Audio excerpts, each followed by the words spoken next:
On my channel, I've done a lot of videos about worlds in The Sims 3, and I'm realizing now that I may have messed up the order of things. In my reviews, I have shown you guys some worlds and talked about what I like or disliked about them, but I have never actually specified what makes a good Sims 3 world. Whenever I talk about something being not so great or up to standard, I've never actually said what that standard is, so in this video, I want to change that. There are many worlds in The Sims 3 to choose from, but you'll see that the same couple of towns show up in the top or bottom of other people's rankings, as well as mine's. In today's video, I'll be showing examples and we'll try to find what things make a world feel unique and what design elements go well with the expectations of Simmers and their gameplay needs. I hope you enjoy. But before I start talking about this topic, I want to state the obvious. You may disagree with me. You might like the worlds I'm harping on and dislike my examples of great towns. I would love to read your opinions on this topic, since I realize that even though what I'll point out is usually just facts that you can see, the topic itself is very subjective, and I'll be sharing my opinions almost everywhere.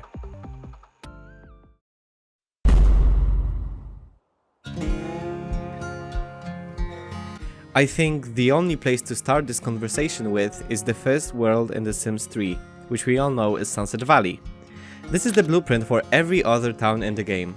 I see many people praise it, but it's more of an unpopular opinion to place it as your favorite world out of all of them. But why is that?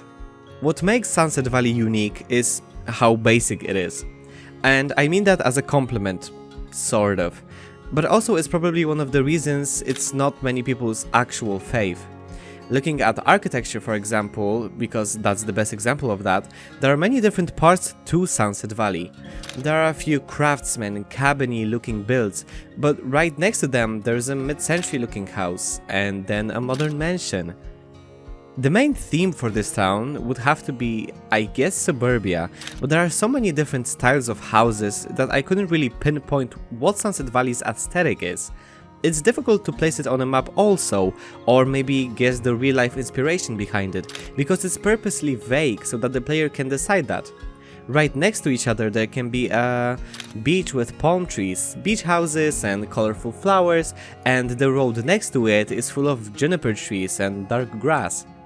This all screams to me probably an obvious thought to some of you. The decision to mix so many vague ideas is done to show the different capabilities of the Sims 3's build tool, and is the same with terrain manipulation, with some houses being on cliffs or on a swampy terrain. It's similar with families that live here also. Some are taken from The Sims 1 and 2, like the Goths or Mrs. Crumplebottom, while others are completely new. In case of Altos, for example, they are added to the existing lore of the Landgraf family. The ethnicity, names, surnames, the outfits, and basically everything else that makes a sim unique are also extremely varied here to show the wide range of customization options. I think the reason why people gravitate to Sunset Valley so often is because they can project their own storylines and just kind of mold the town to their will. There's tons of empty lots where you can place your own stuff, or with certain DLC like pets, they will show up in the town automatically. With a couple of tweaks you can adjust the town for supernatural gameplay or for having pets, which can be much more difficult with other worlds. These are all the reasons why I wouldn't necessarily call Sunset Valley unique, because it's not meant to be. It's meant to be as vague and universal as it possibly can be. The other worlds on this list consist of basically the same elements as Sunset Valley. They all have roads, paths, trees, shrubbery, families, some kind of a body of water, rabbit holes, etc, etc. So the game doesn't really treat these worlds much differently to Sunset Valley. Let's look, however, at how some of these towns achieve such different atmosphere to a point where it sometimes even feels like it's a different game.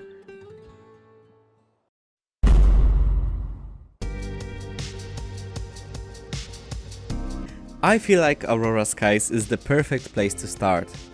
As I've mentioned previously, it's made of the same elements as Sunset Valley, but has a much more defined aesthetic.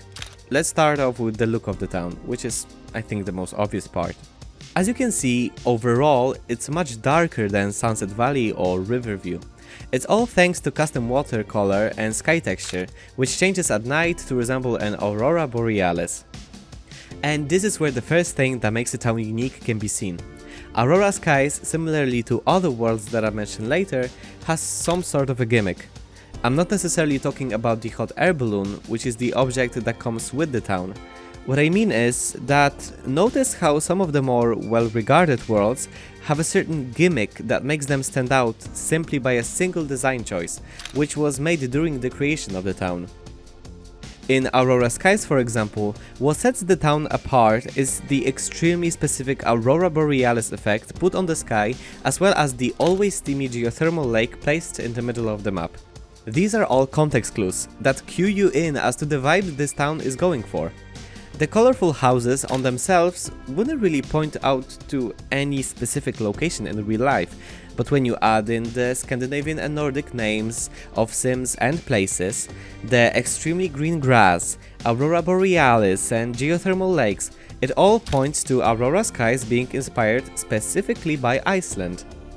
It's unique in that regard because no other world combines these elements and doesn't go for this type of climate, so it's obvious that this town is going to stand out from the rest. Even without the season's expansion pack, the combination of context clues like the color of water or how sims dress makes Aurora Skies feel much colder, for example. What Aurora Skies teaches us about what makes a Sims 3 world unique is the importance of a cohesive idea all throughout the town. I'm sure that this effect wouldn't work so well if EA wanted to make a vaguely European town with a confused climate and an ambiguous culture and architecture. Having the main idea weave through so many design decisions such as names for places or the color of water all build up to make Aurora Skies one of a kind. But do you know what other town has colorful houses?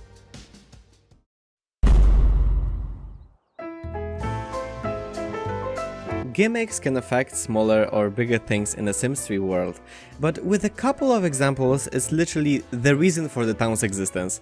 I mean, obviously I had to talk about Roaring Heights, come on. Now, Roaring Heights is a bit of a different story. For example, it shares the color of the water and the sky with sunlit tides, and it's not the only town with palm trees or colorful buildings. These are not the reasons why it stands out.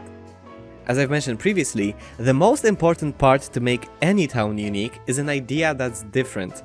Even though Roaring Heights is not the only town with palms or big buildings even, it's the only world in the game set in the 1920s. Here is the next thing that can make a town unique. Setting it in a different era can influence so many decisions while designing it and then while the players play in it. It essentially forces simmers to add a new layer to their roleplay, and that's why towns set in a different time period are also so divisive between the community. The Art Deco architecture is present in other worlds like Bridgeport or Lucky Palms, but it's the only world where it's the main style of not only the houses, but also community lots and rabbit holes. It doesn't mean that every building looks the same, but what's important for this part of the video is its consistency in the portrait era. What makes Roaring Heights unique is the lack of any modern technology. It's a conscious choice from the devs to never put any computers, TVs or modern radios on any of the lots, to specifically differentiate this world from the rest of The Sims 3. Where Dragon Valley is also set in a time period and doesn't have any modern technology, is what you are probably saying right now. And you are right. That's why just choosing to make a world set in the past or the future is not enough to make it unique. Roaring Heights isn't unique because it's set in the past, it's unique because it's set in the 1920s. What helps it stand out is the combination of references to old movies and show business of that specific era EA chose to portray. While in Aurora Skies, the context clues were more natural, in Roaring Heights, things that make this town unique are stuff like cars, the way Sims dress, or the objects present or absent in houses or community lots. Hey, wait a second. You know what I'm going to say here. If you like my content and would like to support me, liking, subscribing and commenting your thoughts are a great way to do it. And if you want to support me even more, you can do that by donating to my Ko-fi page, which is linked in the description and in the pinned comment. Thanks to these donations, I am that much closer to getting the new PC setup, so I can make higher quality videos more often. I also want to highlight that it's fully optional, so don't feel pressured to do anything. Anyways, yeah, thank you for the support and let's get back to...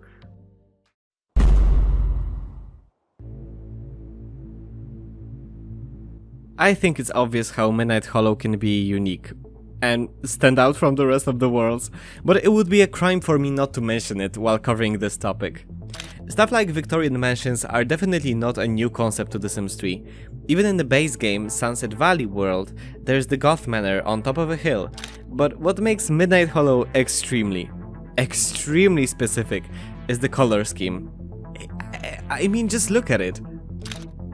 Midnight Hollow teaches us the third way a town can stand out and feel unique to play in. Notice how it still has the same rabbit holes, it still uses roads and overall has basically the same lots, careers, rabbit holes and everything the same as Sunset Valley. The way EA achieved such a specific look with this town is worth some appreciation. This town added recolors of basically every base game plant so that it still had some foliage without using any green. Midnight Hollow uses the color wheel tool to its fullest potential by making everything either grayscale or bloody red. This extremely unique characterization goes far beyond just the houses. Every rabbit hole has also been given a new look to match the town's vibe, and even Sims who live there have slightly tweaked skin colors to look almost sickly and scarily pale. I don't want to spoil too much before my inevitable review of Midnight Hollow, but I absolutely adore this town. There are lots of different smaller and bigger things that join together to make this possibly the most unique town in the entirety of The Sims 3. But for the sake of the video, I wanted to give one example per one world, and there is no way that I'm talking about making a world unique with colors using any other town as an example.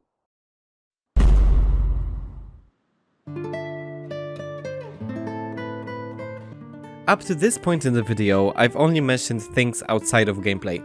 Stuff like color, the era, or the specific place a town is set in are pretty obvious things that can make a world unique. The rest of the worlds that I'll mention here also do those things, but also through their design affect gameplay. I'll start with Monte Vista since it's also one of the most climactic towns in the game, which also has one specific design choice that makes this world play totally differently to any other town in the game. To start off, Monte Vista, similarly to Aurora Skies, is inspired by a very specific region of the world, which is Italy. Most of its architecture is also stylized after the Renaissance period, so it somewhat sticks off a similar point to Roaring Heights. And it's got a nice, kind of specific color scheme. But guys, I'm talking about that square again. Or should I call it the piazza? All those traits that I've mentioned a second ago add up to a very specific image of Monte Vista, but one design choice that was completely on the depths was to put basically the entire town on a huge hill in the middle of the map. Since there's only one road leading up to the town square, which has many of the rabbit holes, but not all of them, but it also has community lots and even houses, and the rest of the town is much more spread out, with singular lots somewhere on the outskirts of the map, it will definitely change your everyday gameplay if you decide to play in it. Having such specific topography subtly changes the way this town is played in a similar way to Shangsimla or Alsamhara from the World's Adventure expansion pack. Almost every other town has a pretty flat terrain and usually tries to fit every important lot somewhere near the town center for convenience. That's why playing in Sunset Valley can sometimes feel a bit smaller than the rest of the worlds, because the cinema is next to the grocery shop, which is next to a spa, which is next to a school and the park, while Monte Vista has, I think, the biggest spread between all of those things. If you don't have a fast car, this means that going to the park or visiting a cafe can feel like a small adventure, and it definitely makes the town feel much bigger. In reality, your Sims probably travel a similar amount of time, but the distance, the height and overall the road traveled seem much more defined here. Driving home from work is not just a matter of turning left on an intersection, but going up a hill, through a river, near some beaches that you can later look down upon from the castle up top. I might be looking too much into this, but I feel like the extreme terrain can greatly affect storytelling and the feel of the town. It's a shame that there aren't really that many towns that do it. The best example I can think of that have a similar effect are Shank Simla, Lunar Lakes, and maybe Twinbrook? It's a common trope to put everything in the town center, and it's a trap I see many people fall for while making their worlds, to not really use up all of the space available. There are so many layouts that are so unique that it can definitely be a defining feature for a town. On a smaller scale, think of Riverview, with the town center being on a small island as an example.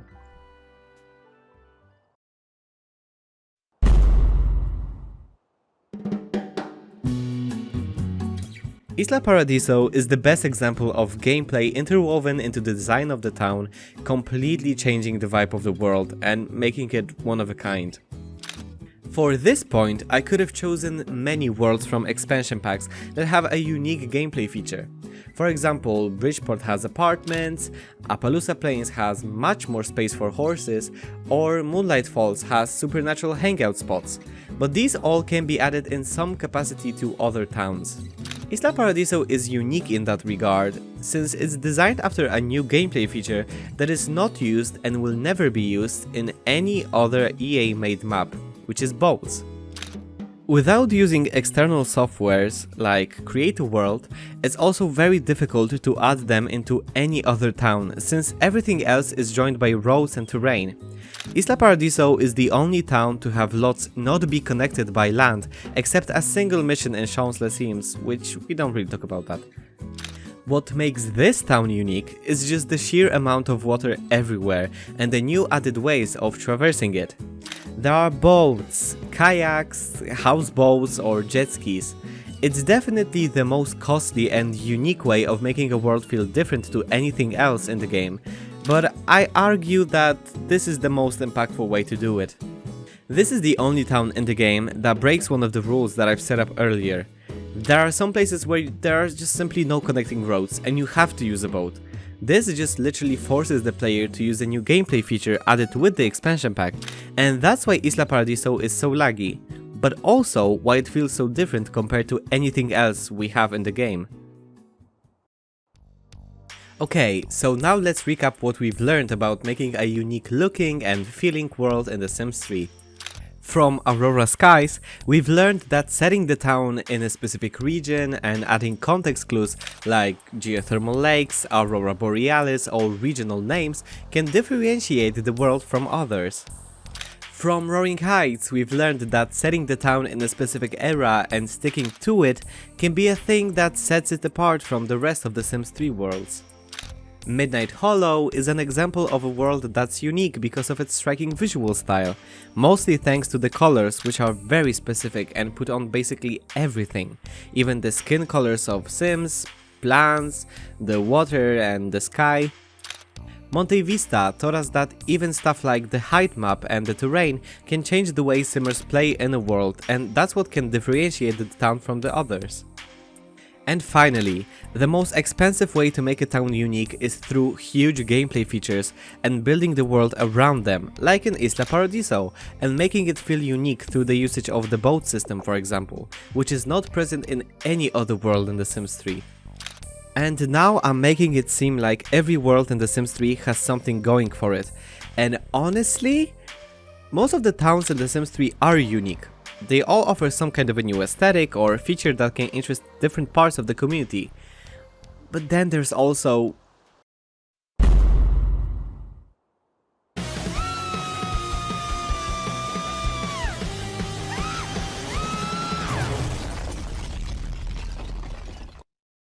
I have already mentioned it in my review, but I have to mention it here also. A common criticism thrown at Barnacle Bay is that it feels like a worse version of Sunset Valley.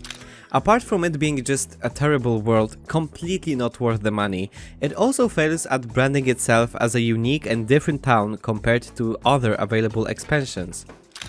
Now that we have established ways a world can be unique, let's analyze why Barnacle Bay is such a failure. Is it inspired by a real location, like Aurora Skies? The best that I could maybe assume about Barnacle Bay is that it may be possibly could be set somewhere in the area of the Caribbean, but there's literally no context for this apart from palm trees that are literally everywhere where it's remotely hot. There is nothing to point us to a direction, a place, or even a specific climate. But is it set in a specific time period? Well, the addition of the Caliente sisters and the overall lack of cohesion make this town a one big mess. It's definitely set sometime modern, but apart from maybe 2 locations that miserably fail at giving some lore to this place, everything else is horribly vague with the time it's set in. Does it have a unique color scheme? The grass textures, the sand, the rocks, the trees, the sky and the water are all the exact same as in Sunset Valley. Apart from maybe 2 textures, I think, everything else, down to the roads, the paths, everything is the exact same as it is with the base game world. But maybe at least it has a unique terrain. Well, it's not the only island. It's not the only tropical place. The town square next to a beach with a park in the center and some mansions on the outskirts is the most basic a world can get. There is no twist apart from maybe 2 lots away from Rose, but it's definitely not game changing. And finally, does it have a unique gameplay feature maybe? No, not one bit. Barnacle Bay adds no new gameplay, so it doesn't even have a gimmick object like a pizza oven or a hot air balloon, it's not nothing, it has nothing. I truly feel like all of these reasons added up explain why Barnacle Bay is so terrible and why it has such a terrible reputation in the Sims community, if people even know what it is. I don't know, some players weren't even born yet when this was released. In conclusion, this video is a message to all those of you who want to make or are already making your own world for The Sims 3. I think that it's so easy to be overwhelmed with ideas and the gameplay options that many worlds end up being, yes, beautiful, but not really cohesive. I get that we want to add stuff for pets and showtime stuff and island paradise lots, and if you want to do it, who am I to tell you otherwise? But if you enjoy the way that the worlds that I've mentioned in this video feel and play, or maybe you enjoy my world, Atomic Springs, that I'm making on this channel, then it's important to think critically as to why we feel that way about them. Obviously, technically, every world is unique because there are no 2 exactly same worlds, but there is a pattern with some of the most successful ones, and I found it interesting enough to point it out and make a YouTube video about it.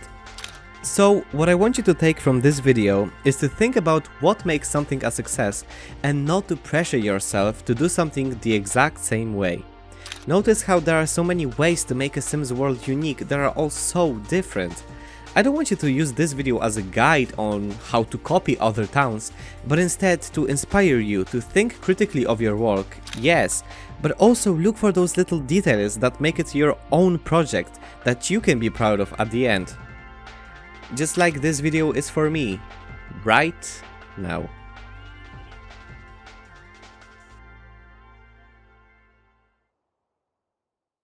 Thank you for watching this video.